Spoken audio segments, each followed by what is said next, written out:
Hey everybody, today we're going to change the discs and pads on a 2004 Hyundai Santa Fe.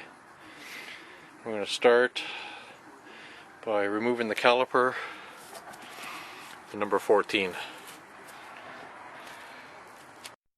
Okay, I've removed the two bolts that hold that on. I'll just work it off easily. You've got to watch, it's attached to a piece of rubber hose, so either hang it with a clothesline so it won't fall, or I just fold it up over there and put it on the suspension. So next you'll have to pry the old shoes out, and usually just stick a flat head screwdriver in there and just work them out.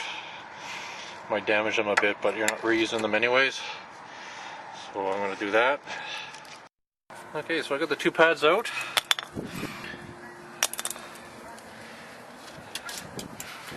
One thing you want to watch when you're beating them out, you don't want to damage these sliders for the pads. There's one on each side. Now we're going to take the saddle out. There's two bolts in behind here for the saddle, and we'll see. That's also a 14. They can be a bit stiff, so I'm going to hit them with my rubber mallet just to loosen them off. Be careful, I broke one of those bolts off on the front one when I did this last year. So I did find though, if I can get one out, you can whack that a bit with the hammer and loosen it up back and forth. Just if you move that, it'll loosen up the other side of the nut, or the bolt that's holding it in. So I'm going to do that and I'll get right back on here.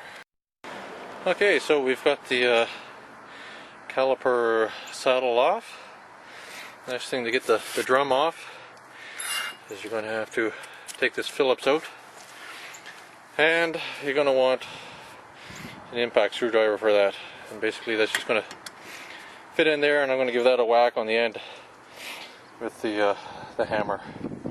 That should loosen that screw off. They come out pretty easy with one of these. You'll be at it all day if you're trying to do it with a regular screwdriver. So I got the screw out without too much problem there. I might even been able to get it without an impact screwdriver. The ones on the front were a real pain in the ass to get off, and I had to go out and get one of those. So this thing here is just a grommet. We're going to take that off after we take the drum off, and it just pops out with the screwdriver, and you pop it into the new one. It's just an inspection port to look at the brakes. So next I'm just going to hit it a couple places out here just to see if I can loosen it up, because we're going to come off right around this spot here. The hub stays in there, and I'm just going to try and free it up because there's probably a ton of rust holding it in. Then I'm going to whack it from behind to move it forward off the studs. Okay, a little bit of persuasion, and we got the disc off. Tap it, in and out several times just to break that rust seal, like I said, around the hub. A lot of rust there. Lots of dust in here. I'm going to blow it out. Careful when you're blowing it out, you could have asbestos on the pads and stuff. You don't, make sure you're not breathing in any dust. Hold your breath, or get a dust mask, or make sure the dust is blown away from you. But definitely don't want to get it in the lungs. Just in the case. I don't know if they're still making them with asbestos or not, but I don't want to take the chance. This is all nice and rusty. On the other side, I took it all the way off. It just rusted right off, and I don't know how easy it is to get a replacement part for that. It just doesn't bolt on, so I just left it off. I figured the salt and crap is going to get in behind there, whether that's there or not anyway, so I left it off on the other side. Anyways, I'm going to blow that out, and then I'm going to put the new disc on.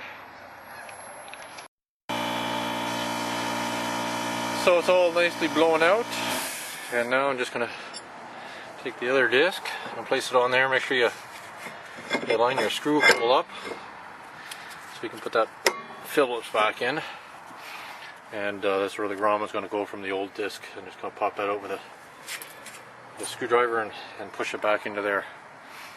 And then everything else is pretty much in reverse order, so we'll get that on, and then we'll start working on the caliper shoe.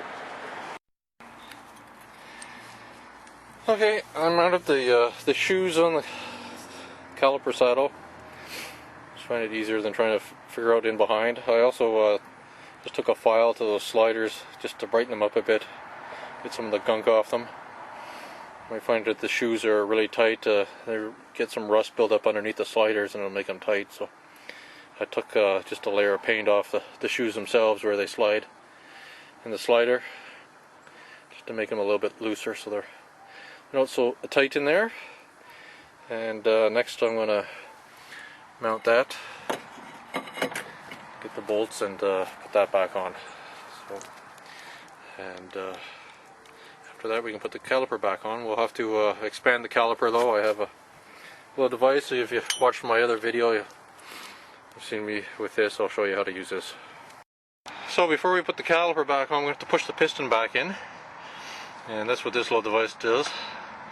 You could use a C-clamp also, but this is just a cheap device you can pick up at Princess Auto or Harbor Freight.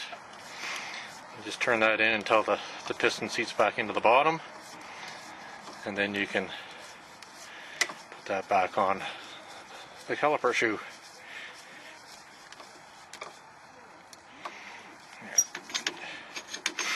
I just used the old shoe in there. Hold it, so just check your seal, make sure everything looks good, and you can put that back on. Okay, we got the caliper on. Give it a spin, make sure we got a nice free spinning disc there. When you get the tire on, when you pump the brakes a couple times, it's going to pull the caliper in and tighten everything up. So just make sure it's not all jammed up tight though when you put it on. So that being said, I'm going to put the tire on and take her for a little spin. Okay, got the wheel on and everything's running good. Brakes are nice and quiet now. But I have to adjust the parking brake, so I just have to pull the wheel back off, go through the inspection hole and ratchet it out manually. It doesn't seem to ratchet out like in the old days where we only had a drum back there, so I'll have to look into that and do that next. Okay, so the parking brake wasn't working well, and I found you have to take, the easiest way is to take the console apart. It's about 6 screws holding that piece, or actually I don't even think there's any screws. No, one at the front. I took out the 2 in this piece here, but you don't have to. You have to take out the one in the front piece, and that just lifts right up. And you'll see your cable in here. You can just see the brass nut here, and there's a locking nut. So you want to pull that locking nut ahead so you can turn this one here, tighten it up. The best way is to pull it up 1 notch, tighten it up a bit, and then pull the brake up. Make sure you got some friction on it and that the car doesn't move anymore. And when you release it, you should be able to push the car about, which is what I did. Instructions say to put it up on jacks on the back, move the wheels around. I just moved the vehicle around, so it's whichever way you feel easier doing. I'm a big lad, I can push the car without a problem. So anyways, that's that. So I'm going to lock that locking nut back down, and then just give her another little run there and make sure everything's working right.